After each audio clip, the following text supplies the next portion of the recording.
भॉयस of Baleshwar पक्षर शोचनीय गोपालगाँ रास्तार नवीकरण दाबी 7 दिन मध्य कार्यारंभ नहेले आंदोलन को ओह्लैबार चेतावनी।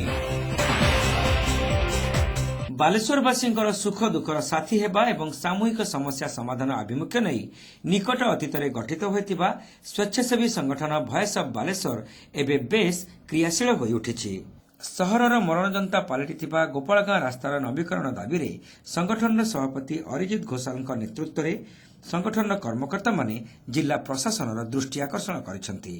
जनसाधारण बारंबार दाबी पर भी सहरर गोपालगाँ प्रवेश पथ खादिम शोरूम ठारू टाउन हॉल पर्यंत रास्तार नवीकरण करा अत्यंत दुर्भाग्यर विषय बोली सभापति श्री घोषाल क्षोभर सह प्रकाश करथिले। आमर दीपावली दिन भॉयस ऑफ बालेश्वर आपणकर जन्मोत्सव थिला आपण मानक उपस्थिति रे भॉयस ऑफ बालेश्वर जन्मग्रहण करथिले एवं से दिन मध्य आमे आपण मानक जरिया समग्र जिलावासी को गोटे निवेदन करथिलु जे आपण मानकर मौलिक समस्या सहित भॉयस ऑफ बालेश्वर सब बेले छिड़ा हबो एवं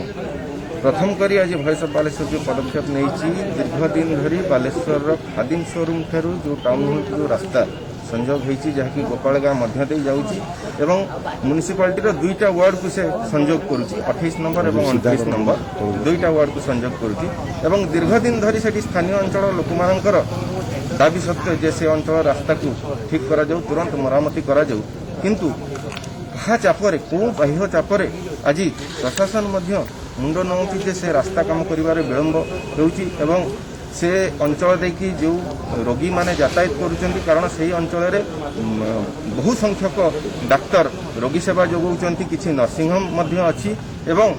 टाउन को मुख्य रास्ता कहले अत्युक्त मध्य हेबनी गोपालगाँ रास्ता तेणुक से अंचल अधिवासी माने दीर्घ दिन धरी बहुत हैरान हरकतर सम्मुखीन होउथिले एवं से मानकर स्वर को आज भॉयस ऑफ बालेश्वर जिलापाल जरिया रे एक चाप कहले अत्युक्ति हेबनी कारण आमर चाप हूँ तुरंत से रास्ता मरामती करा दिगरे प्रशासन तत्परता प्रदर्शन करंतु एवं आगामी 7 दिन मध्य आम दृढ़तार सह कहूँ आगामी 7 दिन मध्य जदि से रास्ता आपण मरामती करने दिगरे सकारात्मक पदक्षेप न नेबे ताले आगामी दिन में भॉयस ऑफ बालेश्वर से रास्ता अवरोध करने को पछेब ना सेते दिन पर्यंत से रास्ता अवरोध हम जेते दिन पर्यंत से रास्तार मरामती दिगरे प्रशासन सकारात्मक मनोभाव प्रदर्शन। सबुठारु बड़ कथा है ए रास्तार नवीकरण पर सरकार पक्षर 19,70,000 टंकार अनुदान मंजूर हो टेंडर शेष हो जाइछि। ए प्रकल्प कार्य संपादन पर ठिकादार देवाशीष सेठी को मध्य कार्यादेश मिलिथिले भी अद्यावधि कार्यारंभ हेउनथिबा संगठन कर्मकर्ता माने आपत्ति उठाइछन्ति। तेबे आसंता 7 दिन मध्य ए रास्तार कार्य आरंभ करा नगले भॉयस ऑफ बालेश्वर आंदोलनात्मक पंथा ग्रहण करने को बाध्य हेबो बोली सेमाने चेतावनी देथिले। बालेश्वर गोटे मध्यम गाँ अच्छी गोपालगाँ से गोपालगाँ 29 वार्ड में 19,57,000 टेंडर होता 2020 डिसेम्बर 6 विगत 11 मास से रास्ता कम हो पार ग्रामवासी जिलापाल भेटिक आम दाबी दू जो 7 दिन मध्य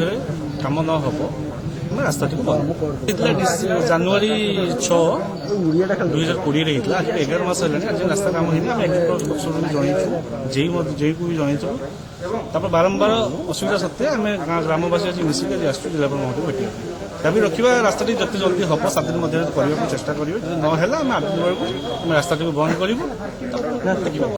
ଏହି ଅବସରରେ ସଂଗଠନ ପକ୍ଷରୁ ବାଲେଶ୍ୱର ଉପଜିଲ୍ଲାପାଳ ଆଶିଷ ଈଶ୍ୱର ପାଟିଲ को ଏକ ଦାବିପତ୍ର ପ୍ରଦାନ କରାଯାଇଥିଲା। ଦାବିପତ୍ର ପ୍ରଦାନ ବେଳେ ସଂଗଠନର ସଭାପତି ଶ୍ରୀ ଘୋଷାଲଙ୍କ ସମେତ ଆଶିଷ ସାହୁ, ସୌଭାଗ୍ୟ ମାନସ ନାୟକ, ଅଭିଷେକ ବେହେରା, ସୌମ୍ୟପ୍ରତାପ ପାଣିଗ୍ରାହୀ, ଗୌତମ ସେଠୀ, ଅଜୟ କୁମାର ଦାସ, कार्तिक साहू, कार्तिक सेनापति, जुगल किशोर पट्टनायक, बलराम सेठी, ब्रजकिशोर पट्टनायक, चंदन महंती, तपन महापात्र, पार्थसारथी पट्टनायक, मनीष साहा, दिलीप दास, सरोज कुमार पंडित, अनादि साहू प्रमुख सदस्य माने उपस्थित रहिबा संगे संगे खूब शीघ्र एही रास्तार मरामती कार्य पई दाबी करछंती। रास्ताटी वर्षे हेलानी टेंडर होईची बार बार जणिया सत्ते जे कॉन्ट्रैक्टर नहीं आम जहाँ शुणा कथा से देह खराब कहीकि कम करूना ता पचर किसी पुराना माने मिसिकी तो से कॉन्ट्रैक्टर साथ किसी पुराना एक्स काउंसिलर माने मिसिकी से काम को नहीं काम करूना तो हैरान कर से वार्ड टी को से बारंबार कलेक्टर को आम जनवा सत्ते भी से काम होनी आम आज लेखा कलेक्टर को 7 दिन भीतर नकने आगामी दिन रास्ता बंद कर गोपालवासी को हैरान करवा मेटल गोटे ट्रिप बाली गोटे ट्रिप पकई देइछंती तापर से पूरा बंद कर देछंती आ टोटल किछ काम करूनाती आ